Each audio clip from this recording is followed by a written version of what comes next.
क्या होगा अगर ग्रीनलैंड बिल्कुल पागल हो जाए और डेनमार्क से इंडिपेंडेंट लेके हर एक कंट्री पर अटैक कर दे।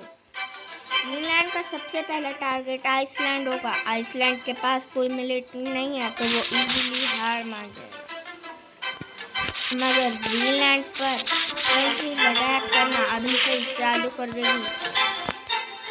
मगर ग्रीनलैंड अपनी आर्मी के जरिए से अपने लैंड को बचा पाएगा। फिर ये कनाडा के छोटे छोटे आइलैंड्स को ले लेगा।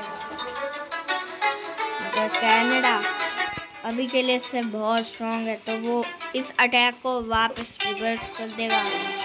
फिर ये आयरलैंड पर अटैक करेगा और उसको अपने साथ ले लेगा। आयरलैंड को लेने के बाद ये माली पर अटैक कर देगा और उसके नेबर्स पर भी। माली और उसके नेबर्स काफ़ी कमज़ोर है तो ये इजीली हार मान जाएगी। अब इंडिया बहुत बड़ी तो ये पोर्टुगल पर अटैक कर देंगे और उसको भी ले लेंगे। मगर वही अफ्रीका से मोज़ाम्बिक और माली कोशिश कर रहे होंगे कि उनका लैंड ना लिया जाए। और फिर ये नॉर्वे पर एक सरप्राइज अटैक करेगा और उसको भी अपना कर लेगा। फिर ये फिनलैंड पर भी अटैक करेगा और नाटो मेंबर को ख़त्म करने लगेगा। ये देखकर रशिया बहुत ज़्यादा खुश होगा और इसको अपना दोस्त बना लेगा। अब जब रशिया इसके साथ है तो ये बहुत ज़्यादा सुपर पावर बन जाएगी और ये द बाल्टिक स्टेट्स पर अटैक करके उसको भी अपने साथ जोड़ लेगा। फिर ये बेलारूस पर अटैक करेगा मगर ये रशिया को बिल्कुल भी पसंद नहीं आएगा।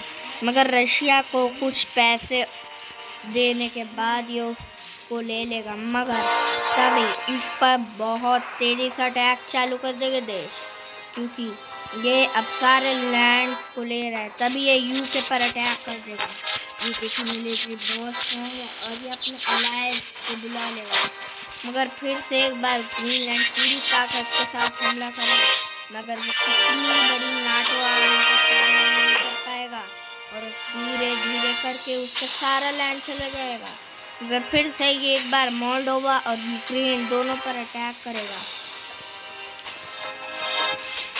फॉल हो जाएगा। होगा अगर कजाकिस्तान बिल्कुल पागल हो जाए और हर एक कंट्री पर अटैक कर देगा। कजाकिस्तान की मिलिट्री पहले से ही काफ़ी वीक है मगर एक बड़ी आर्मी चाहिए इनको तो ये हर एक कंट्री जो कि इनकी नेबर है उन पर अटैक कर देगा। एक बड़ी कंट्री बनाएगा। फिर ये अफगानिस्तान पर अटैक करके उसको भी पालेगी। फिर ये पाकिस्तान पर भी अटैक करेगा और उसको भी अपने अंदर मगर कभी टूटा नहीं जाएगा।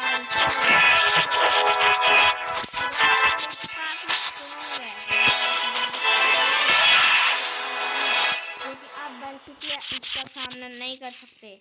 तभी नेपाल, भूटान और बांग्लादेश पर एक सरप्राइज अटैक होगा और उनको भी ले लिया जाएगा। मगर क्विंग डायनेस्टी मान लेगा और वापस आने की पूरी कोशिश करेगा। क्विंग डायनेस्टी को आते देख कजाकिस्तान बिल्कुल डर जाएगा और पूरे म्यांमार को अपने अंदर रिकॉग्नाइज कर लेगा, जो कि एक टाइम पर क्विंग डायनेस्टी को चाहिए था।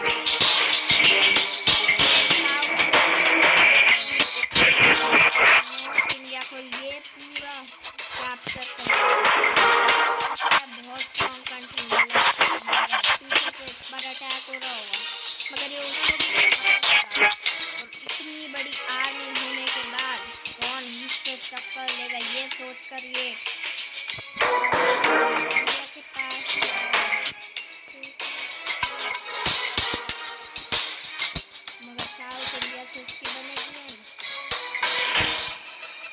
और इसका भी क्विंग डायनेस्टी पर चारों तरफ से अटैक कर देगा क्योंकि वो उनका लैंड लेने की कोशिश कर रहे थे।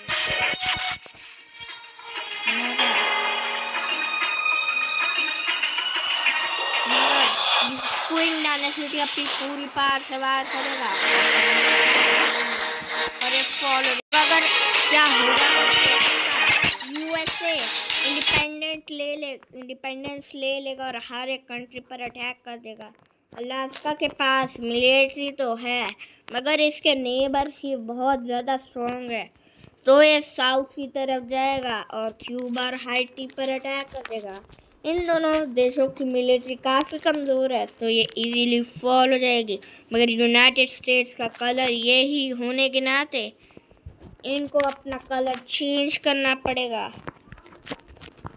ताकि इन दोनों को कोई एक ही देश ना समझ पाए।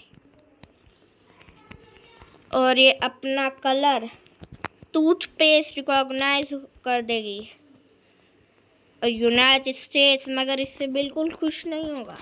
और ये इतना मैक्सिको और उसके नेबर्स पर अटैक चालू कर देगी। उसके नेबर्स और मैक्सिको खुद काफ़ी कमज़ोर है, तो वह इजीली फॉल हो जाएगा। अब ये बहुत बड़ी मिलिट्री के साथ है और कनाडा पर अटैक कर देगी। कनाडा की मिलिट्री भी बहुत ही ज़्यादा कमज़ोर है, तो टिक ही नहीं पाई। इसके पास और कोई चांस नहीं होगा यूएस अलास्का में मिलने के अलावा, और ये फॉल हो जाएगी। फिर ये ग्रीनलैंड पर अटैक करेगा और उसको भी ले लेगा।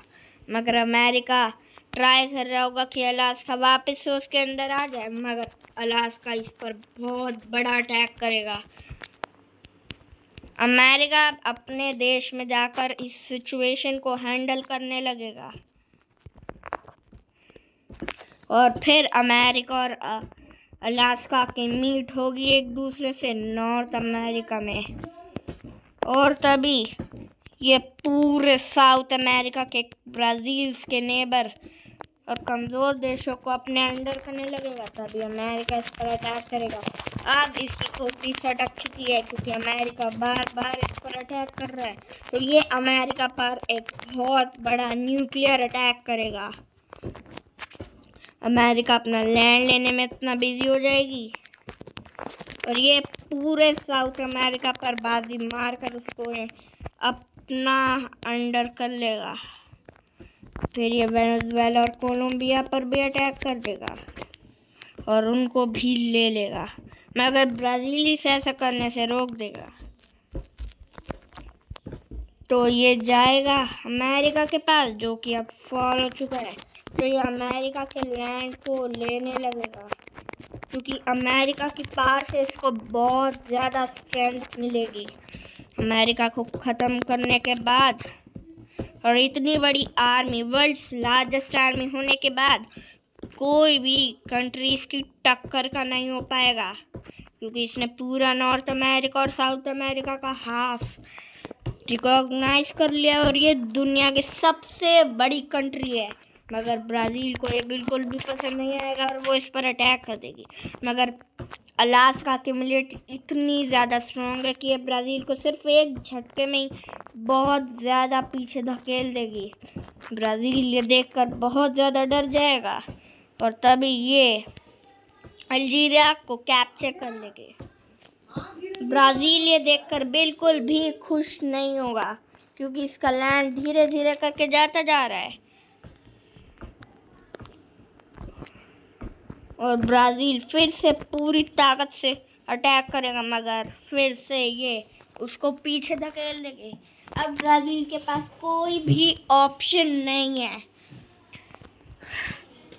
आखिर में ब्राज़ील अलास्का से दोस्ती कर लेगा ताकि ये सेफ एंड सिक्योर रह पाए।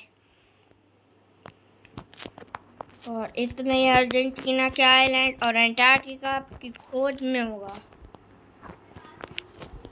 उन मोज़ाम्बिया को अपने अंडर में कर लेगा, यहाँ तक ये श्रीलंका और पाकिस्तान पर एक सरप्राइज और बहुत बड़ा अटैक करेगा। वही ब्राज़ील इसका लैंड लेने की अभी तक ट्राई कर रहा होगा, मगर ये इसकी सबसे बड़ी भूल होगी क्योंकि अब अलास्का द यूनाइटेड स्टेट्स की जगह है और ये अपना फ्लैग कंबाइन करने के लिए यूनाइटेड स्टेट्स ही बन जाएगा।